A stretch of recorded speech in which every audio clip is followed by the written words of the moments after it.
आज हम लोग सबसे पहले फैक्टर अफेक्टिंग फोटोसिंथेसिस के बारे में जानेंगे।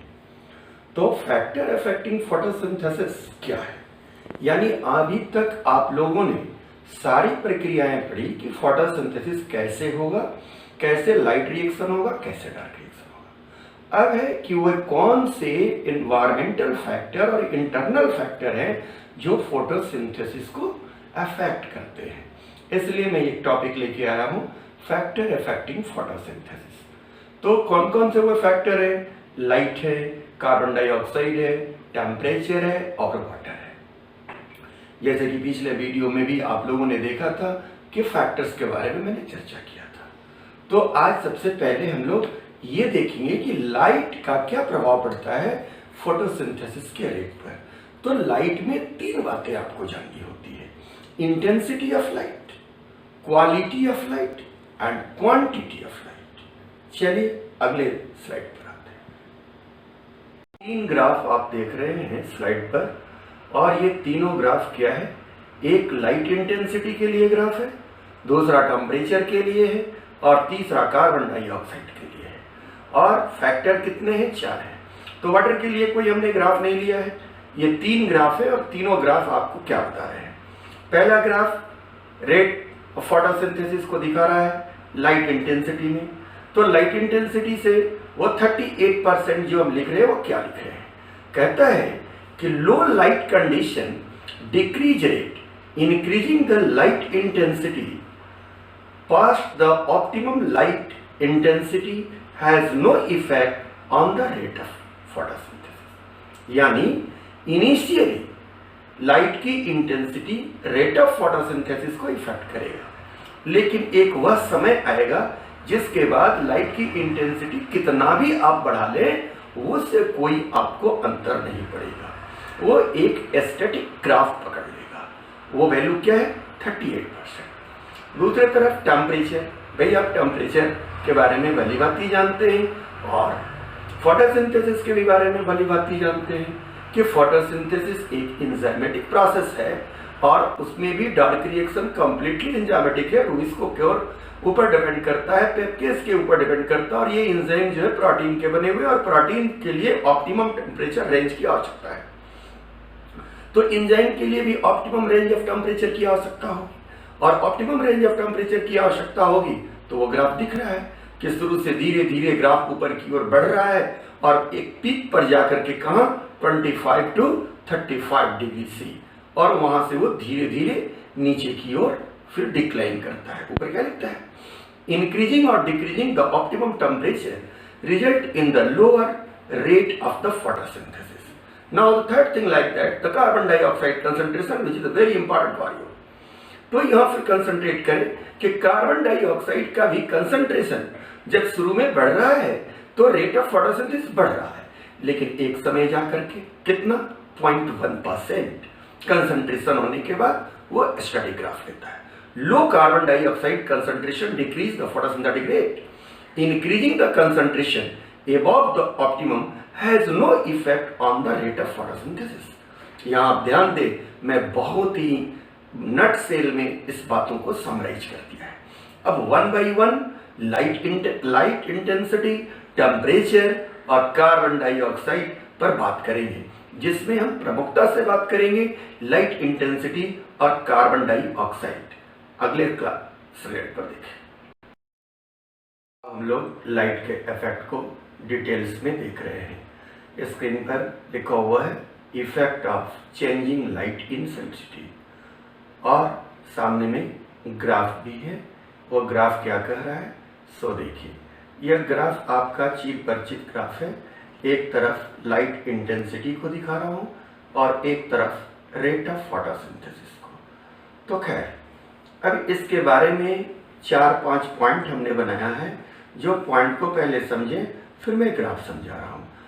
Eight low light intensity the rate of photosynthesis directly proportional to the light intensity का लो इंटेंसिटी पर, because as more light becoming available more chlorophyll molecule can absorb light, so more electron are ejected leading to photolysis and photophosphorylation. तीसरा point है more ATP and NADPH are produce so the higher rate of photosynthesis और product is produce. अगला point है eventually maximum rate is rich and so the increasing light intensity has no effect so the graph level off. This can be because all variable chlorophyll molecules are absorbing light or some other factor is now the limiting factor. यहाँ एक नई बात आई, limiting factor। अब हम चलेंगे और limiting factor के भी बारे में आपसे बात करेंगे। उसके पहले आप मेरे ग्राफ पर एक बार ध्यान दीजिए। आप ग्राफ देख रहे हैं, लाइट इंटेंसिटी और रेट ऑफ फोटोसिंथेसिस। इसमें देखिए 3 जगह।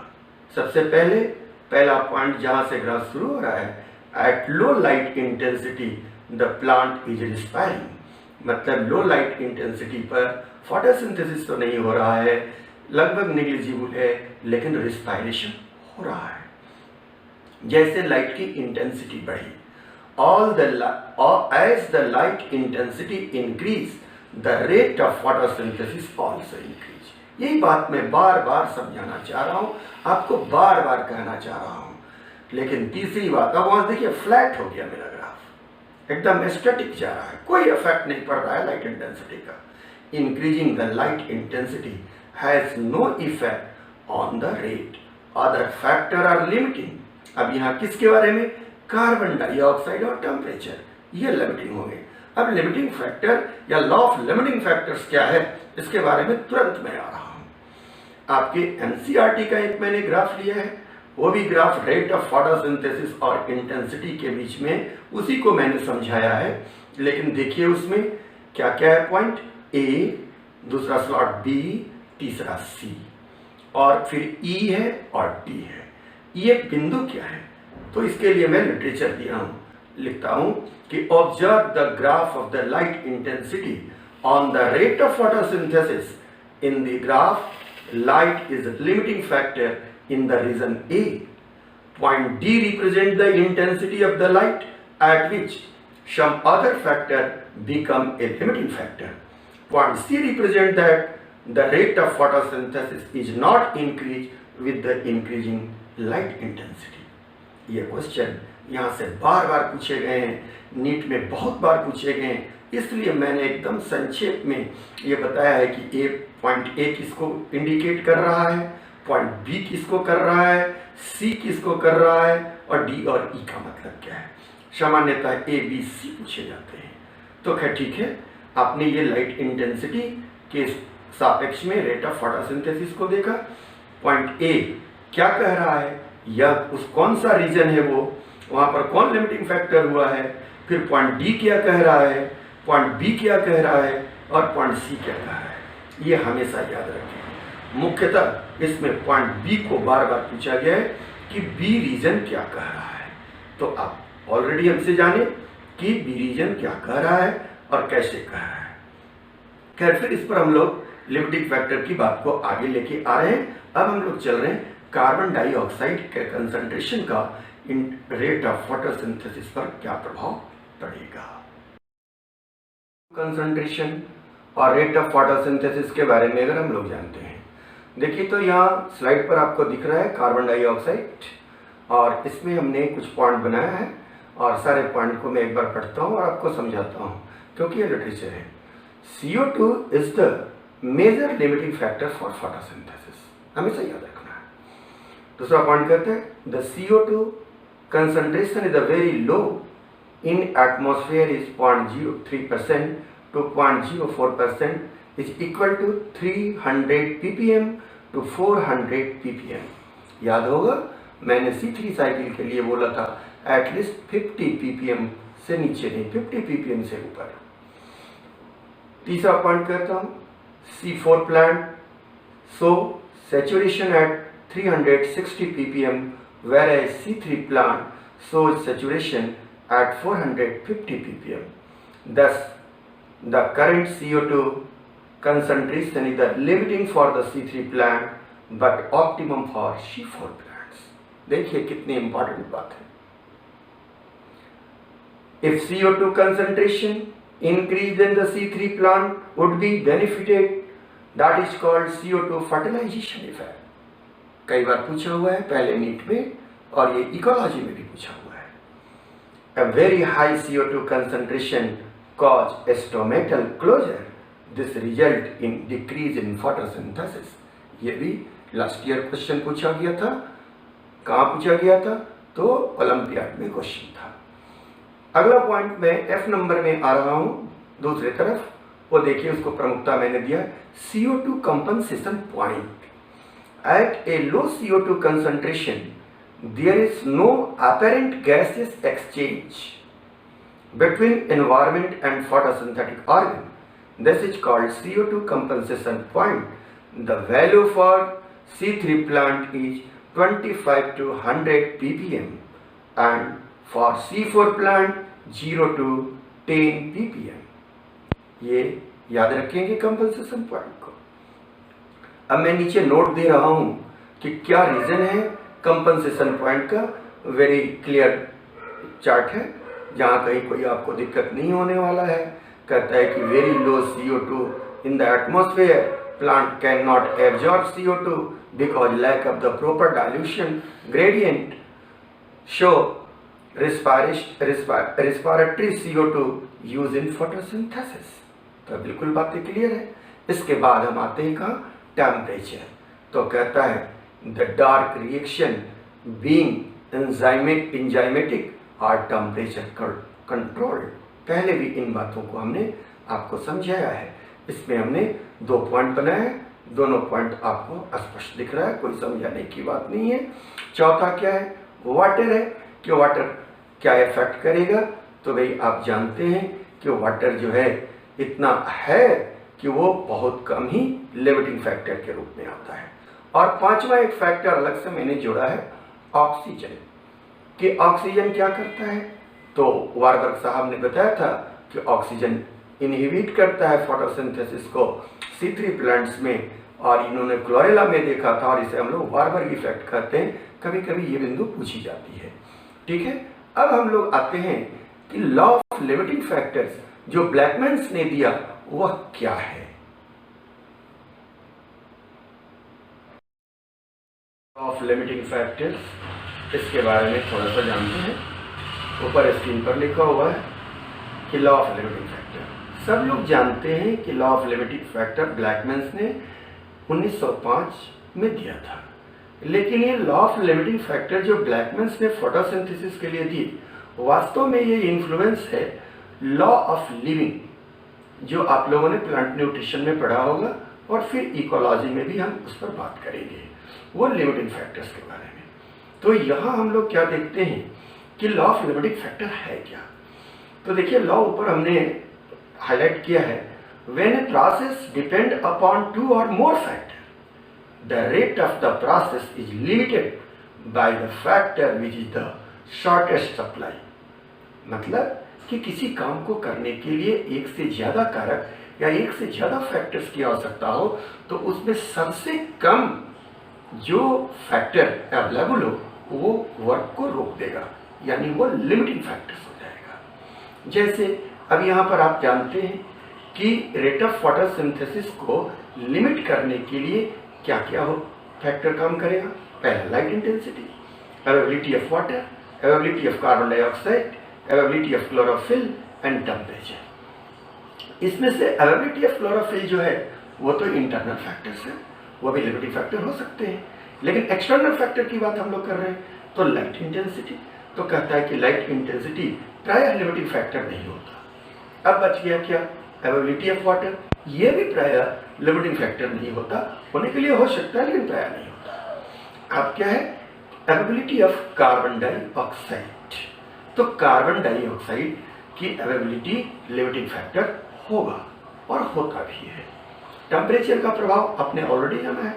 तो यहाँ देखिए कि हमने CO2 कंसंट्रेशन और सिस्टम ऑफ फोटोसिंथेसिस के बीच एक ग्राफ दिया है. कि C4 प्लांट के लिए क्या कंसंट्रेशन है ppm में, इंटरमीडिएट C3 और C4 के लिए क्या है और C3 के लिए क्या है। क्या लिखता हूं, atmospheric concentration of the CO2 in 2004 380 ppm, 2004 का डाटा है।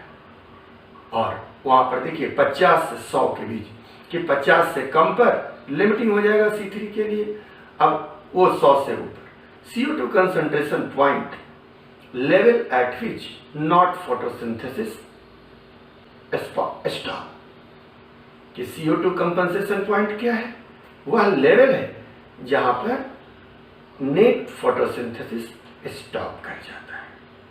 तो CO2 कंपनसेशन पॉइंट भी आपने समझा और इसके साथ आपने यह भी समझा कि कैसे यह लिमिटिंग फैक्टर होगा, टेम्परेचर भी लिमिटिंग फैक्टर हो सकता है।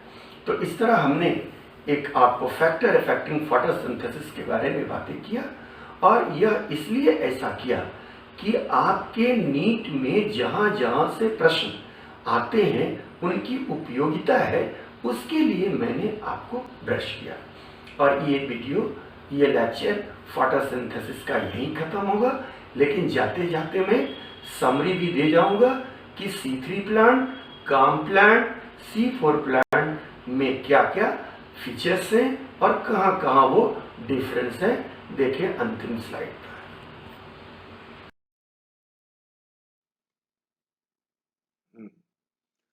तो अब हम लोग समरी देखें कि फोटोसिंथेसिस खत्म हो गया और आपने क्या गेन किया। वैसे तो आपने सारी बातें पढ़ी होगी, फिर से पढ़ेंगे, लेकिन मैं एक नटसेल में थोड़ी सी बात कह रहा हूं। अब देखिए समरी में क्या लिया हूं, फीचर एक रो में है, दूसरे रो में C3 प्लांट्स, फिर C4 प्लांट्स और काम प्लांट्स। फीचर क्या क्या है, पहला फीचर है लीफ एनाटॉमी। अब लीफ एनाटॉमी में क्या है C3 प्लांट में, no distinct bundle sheath and kranz anatomy absent. C4 plant में kranz anatomy present and CAM plant में भी kranz anatomy absent. Initial carboxylation enzyme C3 plant में केवल रिबुस्को, जबकि C4 प्लांट में पेप्केज इनिशियल और काम प्लांट में भी पेप्केज इनिशियल। यहाँ इनिशियल से मतलब समझ लें कि तीनों में CO2 को एक्सेप्ट करने के लिए एंजाइम भाग लेते हैं। ऐसा नहीं कि पेप्केज ही C4 प्लांट में सारा काम कर लेगा, वहां पर भी पेप्केज के बाद रुबिस्को को आना पड़ेगा और काम प्लांट में भी पेप्केज के बाद रुबिस्को को आना पड़ेगा। तीसरा पॉइंट आता है the first product of the CO2 fixation. तो C3 प्लांट में 3-फॉस्फोग्लाइसेरिक एसिड, आप पहले से जानते हैं। C4 प्लांट में ऑक्जेलोएसिटिक एसिड और काम प्लांट में भी ऑक्जेलोएसिटिक एसिड। अब ऑक्जेलोएसिटिक एसिड 4 कार्बन का कंपाउंड है। क्लोरोप्लास्ट, चौथा बात। तो देखिए C3 प्लांट में क्लोरोप्लास्ट कैसा है, मोनोमॉर्फिक, जबकि C4 प्लांट में डाइमॉर्फिक। कई बार पूछा गया है, दो तरह के डाइमॉर्फिक क्लोरोप्लास्ट होते हैं, बंडल शीथ के अलग क्लोरोप्लास्ट होते हैं और मेसोफिल के अलग होते हैं। एक जगह ए ग्रेनल क्लोरोप्लास्ट होता है और एक जगह ग्रेनल क्लोरोप्लास्ट होता है। काम प्लांट में भी वही। अब अगली बात आप देख रहे हैं, पांचवी, CO2 ATP NADPH plus H ratio. तो CO2 की रेशियो C3 प्लांट में कितना चाहिए, 6 मॉलिक्यूल। ATP कितना खर्च होगा, 18, NADPH 12, या इस रेशियो कह सकते हैं 1:3:2। इसी तरह C4 प्लांट्स में क्या है कि 6:30:12। यहां देखिए ATP की खर्च कितनी हुई, 30 और वहां 18, तो फिर 12 कहां से खर्च हुआ। जी हाँ, तो आपने देखा होगा कि पायरुविक एसिड कैसे फॉस्फोइनोल पायरुवेट में बदलेगा। तो एक मॉलिक्यूल पायरुविक एसिड को फॉस्फोइनोल पायरुवेट में बदलने के लिए 2 ATP की खर्च होती है। तो 6 molecule pyruvic acid 6 molecule phosphoenol pyruvate में बदलेगा तो 12 ATP, तो 18 12 30। लेकिन यह चीज अगर आप आकर के काम प्लांट्स में देखते हैं तो देखिए यहाँ 39 ATP की जरूरत होती है। यह भी जाने, 30 नहीं 39। आप पूछेंगे यहाँ पर कि इसको डिटेल करिए, कोई जरूरत नहीं है, केवल जानना है क्योंकि काम प्लांट आपके सिलेबस में प्रमुखता से दिया नहीं गया। अब छठवीं बात क्या है जो काफी इंपॉर्टेंट है, वह है फोटो रेस्पिरेशन। तो C3 प्लांट में होता है, C4 प्लांट में नो, काम प्लांट में लिखा हुआ है yes but very negligible, very slow. अब है सातवां बात क्या है, ट्रांसपायरेशन रेशियो। तो आप ट्रांसपायरेशन के बारे में जानते होंगे। तो ट्रांसपायरेशन रेशियो क्या है, moles of H2O transpired upon moles of CO2 assimilated. तो कहां है, C3 में मैक्सिमम, C4 में लेस देन C4 और काम प्लांट में लिस्ट। तो देख लिया आप एडाप्टेशन टुवर्ड वाटर, क्योंकि ट्रॉपिकल पौधों में वाटर की एडाप्टेशन है और डेजर्ट के पौधों में कैसे ये काम कर रहा है ये आप सामने देखें। अब 8वां पॉइंट आता है CO2 कंपनसेशन पॉइंट। अभी आपको हमने CO2 कंपनसेशन पॉइंट बताया था।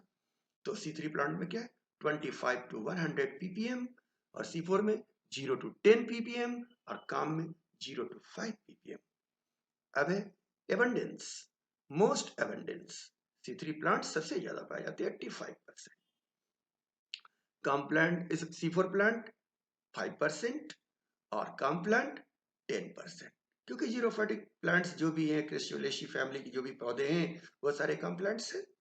एलोवेरा बहुत ही इंपॉर्टेंट है या पाइनएप्पल है, तो सब नाम आप जान। एडवांटेज कहता है C3 plant more efficient in cool moist environment with moderate high light intensity, मतलब कि मैजिक कंडीशन में मेसोफाइट्स। C4 plant more efficient in warm, dry environment with the high light intensity. Tropics, tropical region. Or complants more efficient in hot, dry environment with the high light intensity. इसी की बातें मैं factor में बार बार कर रहा था, आपने समझा भी होगा और यहाँ और क्लियर हो रहा है। अब अंतिम बात टेम्परेचर ऑप्टिमम। तो देखिए C3 प्लांट में 20 degree C to 25 degree C optimum, जबकि C4 प्लांट में 30 degree C to 45 degree C और काम प्लांट में 30 डिग्री C टू 45। हाँ, जाते जाते मैं एक बात आपसे कहना चाहूंगा, एनसीईआरटी को पढ़ें। मैं एनसीईआरटी को पढ़ने में सहायता करने के लिए ये वीडियो बना रहा हूँ या ऑनलाइन क्लास की व्यवस्था कर रहा हूँ। अगर आप ये चाहें कि यह वीडियो केवल देख करके जान लें तो नहीं होगा। एनसीईआरटी किताबें पढ़ें। मुझे मालूम है कि आप किताबों को नहीं पढ़ रहे हैं। अधिक बात अगर कोई मैं बोला हूं तो उस पर बहुत ध्यान नहीं देने की जरूरत है, लेकिन एनसीईआरटी में जितनी बातें उतनी देखनी है और सवाल खूब बनाएं। जैसा कि आप लोग सवाल नहीं बना पा रहे हैं और केवल वीडियो देख रहे हैं और क्वेश्चन नहीं बनाएंगे तो मुझे पता चल जाएगा, क्योंकि कुछ बच्चे बहुत अच्छा अच्छा question to the point question पूछ रहे हैं। बहुत ही मजा आ रहा है हमको जबकि बच्चे क्वेश्चन पूछ रहे हैं और एक से एक क्लू को पूछ रहे हैं। अब यहाँ फोटोसिंथेसिस और रेस्पिरेशन 2 चैप्टर को हमने फिनिश किया। अब तीसरी चैप्टर क्या मैं लेके आ रहा हूँ ये आपके फीडबैक पर डिपेंड करता है। जितना जल्दी हो सके पढ़ के हमें फीडबैक दें। Thanks a lot for today.